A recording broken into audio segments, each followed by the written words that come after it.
I can understand English, but I can't speak it fluently. Hello, students.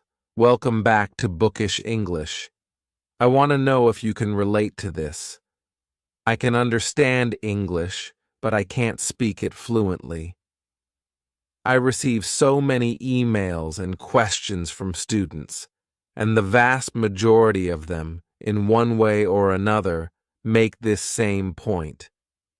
Do you feel that you've spent hours, days, years studying English, but suddenly, when you have to speak, you go blank? The words don't come. You forget all of your grammar, you stumble over your pronunciation, and your vocabulary goes down the drain.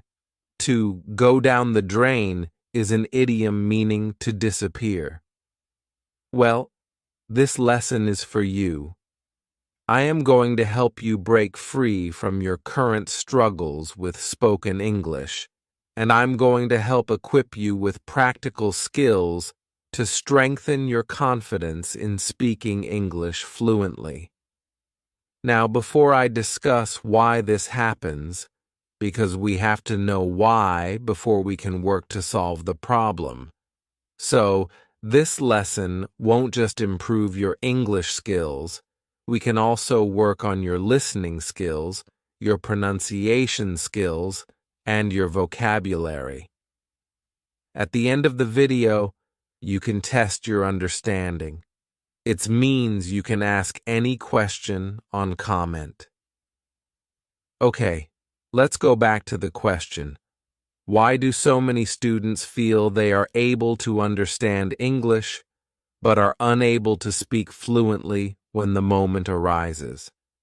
Well, this is mostly related to the fact that understanding a language requires the use of receptive skills, listening and reading. Most English learners focus on language input, like watching films, YouTube videos, TV shows, all in English. They listen to English-speaking podcasts and read books in English to immerse themselves in the language as much as possible. This is fantastic. Lots of us do it and don't stop doing it.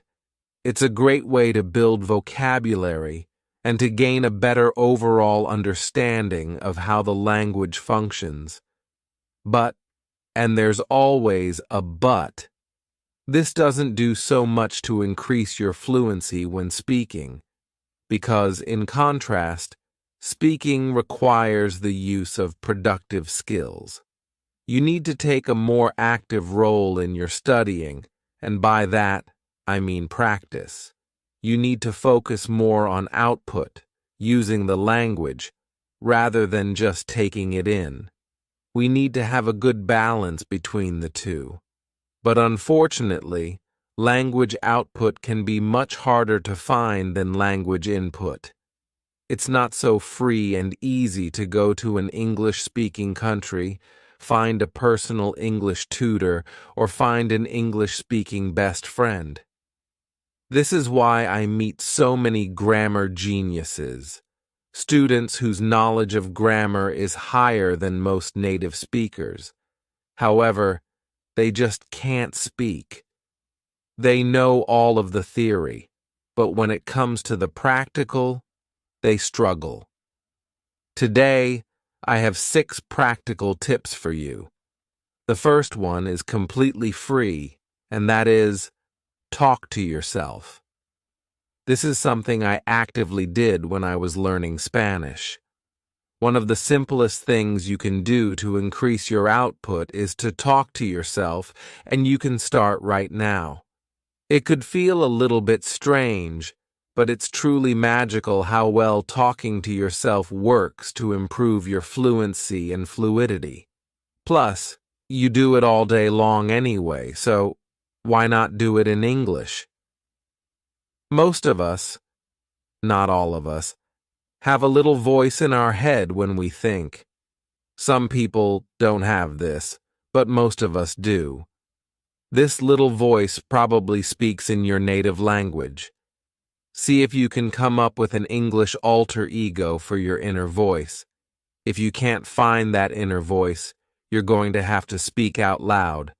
I am watching TV. I am washing the dishes. I am picking up the plate. I am scrubbing it with a sponge.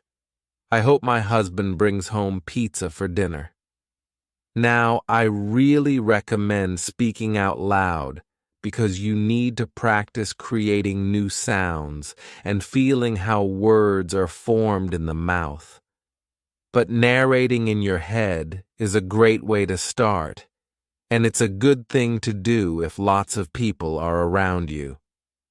This slight adjustment can help you significantly increase how much you use English during the day, and it's especially useful if you don't have anyone to practice speaking with, and you can't afford to hire someone to practice speaking with.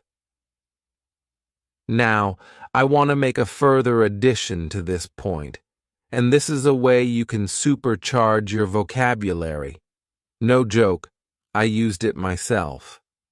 This was one of my first videos on YouTube, actually, on how to drastically increase your vocabulary because it works.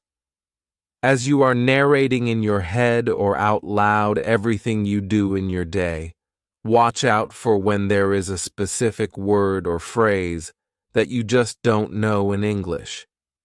Keep a vocab diary. I think back in the day, in my first video, like 7 years ago, 8 years ago, I told people to write it down in an actual notebook. Nowadays, there are apps for that. You can use your Notes app. You could program your smartwatch to take in your voice. For example, what if I'm walking down the street and I realize that I don't know the word for traffic light in Italian, the language I'm learning? I would do something like this because I love using my smartphone. First, I would ask Siri to write it in my notes. Hey Siri, write traffic light in my notes. Easy as that. Then I'll ask it to set a reminder at 6 p.m. for me to go through my new vocabulary. Hey Siri, set a reminder at 6 p.m. tonight to translate and review my new vocabulary. Okay? Okay. I've added it. Beautiful. So tonight at 6 p.m. when I've got home, I'll get a reminder to go through the new vocabulary I've added today.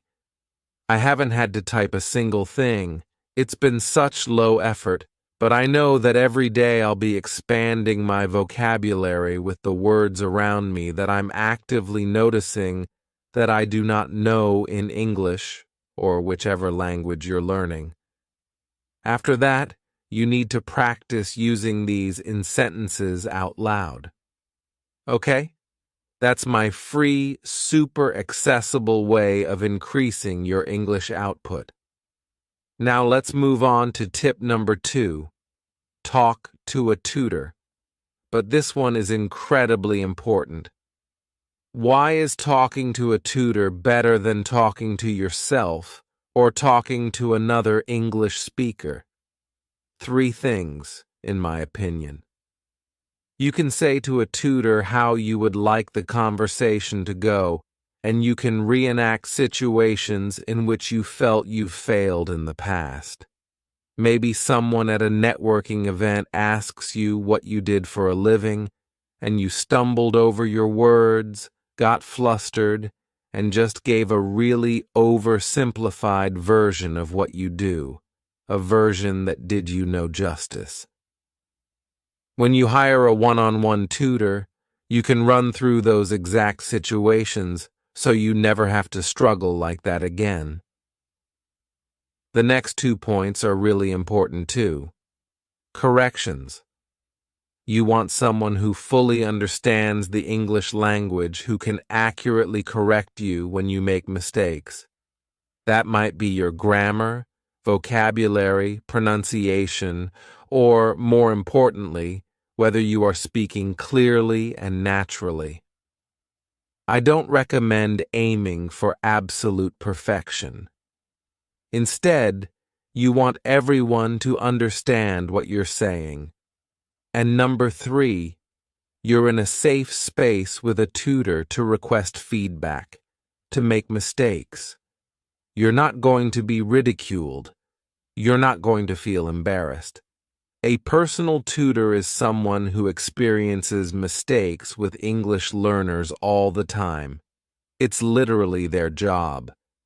And because of all of that experience, they can give you targeted advice to make quick improvements. Now, let's think back to our school days. We all had a teacher that we didn't like. We didn't like them. They didn't like us. We didn't get on. I had multiple teachers like that. Some of them absolutely should not have been teaching children when they so obviously hated children. So for many students, the fear of finding the wrong tutor gets in the way of actually finding the right one because, unlike school, this is something that you are personally paying for. You're making an investment, so to spend an hour with a teacher that you end up not liking, that's an expensive mistake. Now here's where I think I've got a really good solution for you, in more ways than one. 2 ways, actually. Have you ever heard me mention LanguaTalk before? This is a company that I liked so much, I decided to become a part of it. So technically, I'm sponsoring myself here. I truly think that LanguaTalk is the best online language tutor platform, and this is how it relates to this lesson. When you first start browsing through the English tutors on the platform, firstly, you can rest assured that they are of incredible quality. LanguaTalk has an incredibly strict screening process. Well below 10% of applicants get accepted onto the platform. Then, you can filter by their availability, the country they're based in for time zone, the price per hour to make sure it fits with your budget and also your motivation. Whether you're learning for your career because you're moving to a country or because you want to pass a specific exam. Then you'll see all of your suitable tutors appear. And every single one of them has a video, so you can go through your own filtration process and make sure that it's someone you will connect with. Then you will see this button here, and this is really important. Nearly all of the tutors on LanguaTalk offer a free trial session, so you can make sure you're right for each other. That completely eliminates the risk of paying for a session with someone that isn't right for you. Then, if you want to be extra sure, I'm giving you a $10 lesson credit for free. Okay. Tip number 3 involves writing. One of the best ways to get yourself prepared for speaking in any situation is to write down what it is you would like to say before speaking. Take time to write out all of the sentences you plan to say and then practice saying them aloud. Now, I don't expect you to carry a notebook around with you and write down everything you want to say before speaking. That's just impractical. But this is an exercise that can be added to your daily English practice. The best way to approach this is to think about situations and potential conversation topics, especially those that interest you, because learning English should be fun. Also, think about questions or opportunities you get frequently. In English, we use the term elevator pitch. This refers to trying to sell something to someone that you've met in an elevator. That's American English. It would be lift in British English. You've only got a limited amount of time, so you've got to get the message across quickly and efficiently. Try to think of elevator pitch versions of your most frequently received questions. I'm thinking of ones like, where are you from? You might say something like, "Ah, well, you can probably tell that I'm not from here. I was actually born in Italy, but then I moved to France at the age of 4. I went to college in the US, which is why I speak with a slight American accent." Write it down and practice it, because you know you're going to get asked a lot. Another one is, "What do you do for a living?" Or, "How did you learn English?" You can begin with simple conversation questions and gradually increase the difficulty level. This will help to build your confidence and improve your fluency over time. See, I'm not very good at giving strong opinions, so sometimes, if I'm going to an event where I know I'll be asked about a hot topic that's quite divisive, I do prepare in advance.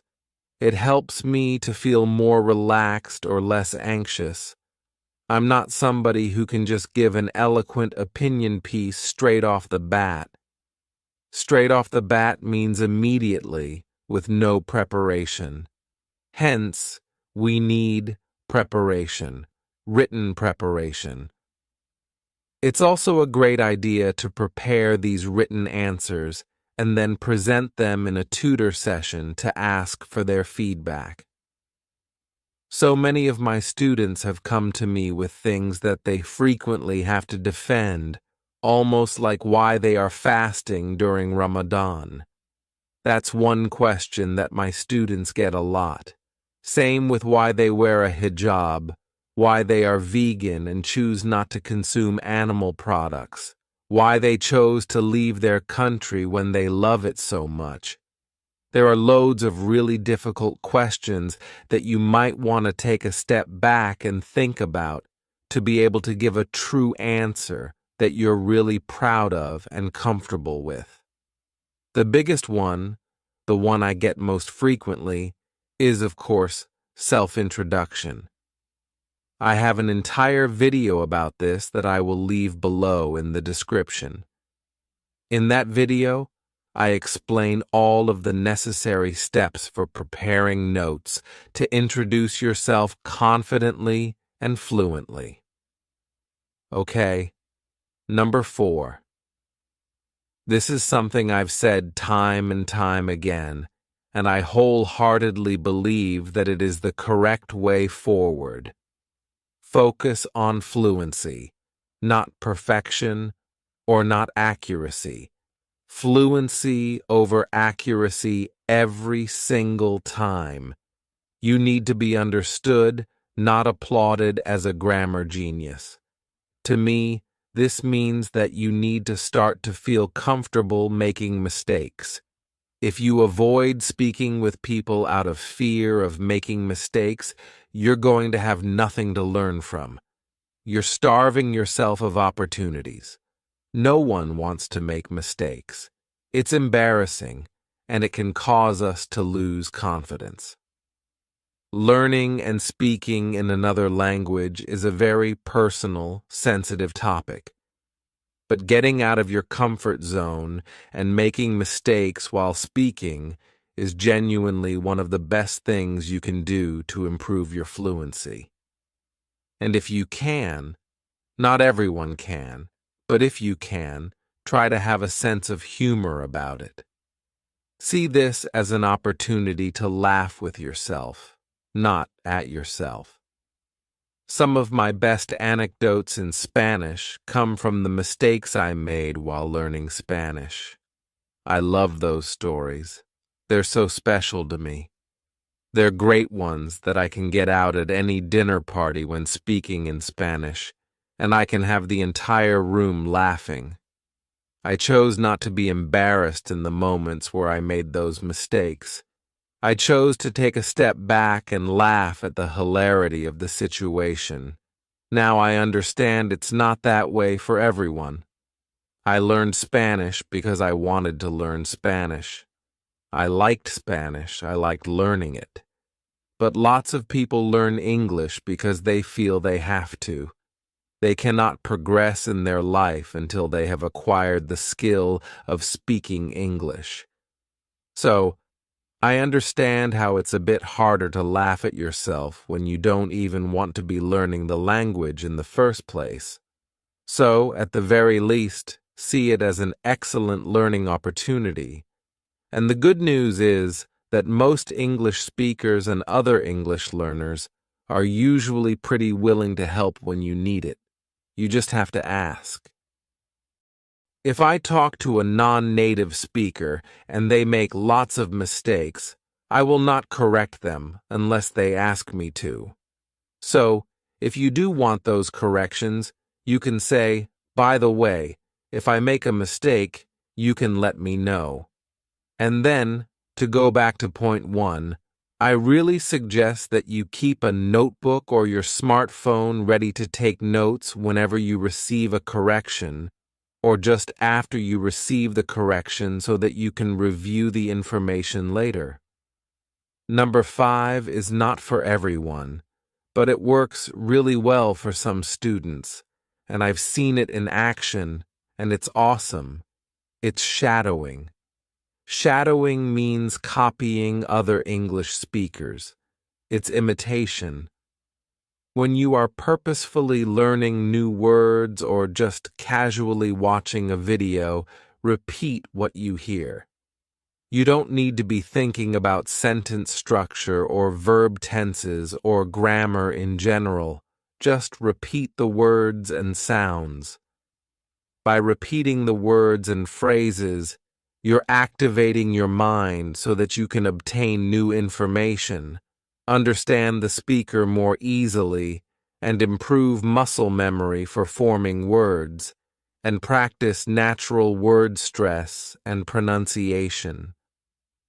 I've noticed a few of my students involving me in shadowing. They listen to the video, and then they try to repeat exactly what I say in the exact way I said it. Again, it's not for everyone, but it's really effective. If you do want to try it, it's a big topic, so let me know if you would like a lesson on shadowing where I can guide you through it, and I'd be more than happy to put that together for you. Just let me know. If there's no interest, I won't bother. And number 6. This one is fantastic. It's something I make all of my students do at the start of our pronunciation courses. It is to record yourself speaking. Have you ever heard a recording of yourself speaking in your own language and felt really surprised at how you actually sound? I had this. Used to make radio shows when I was a child, recording onto tapes, so vintage, and then CDs.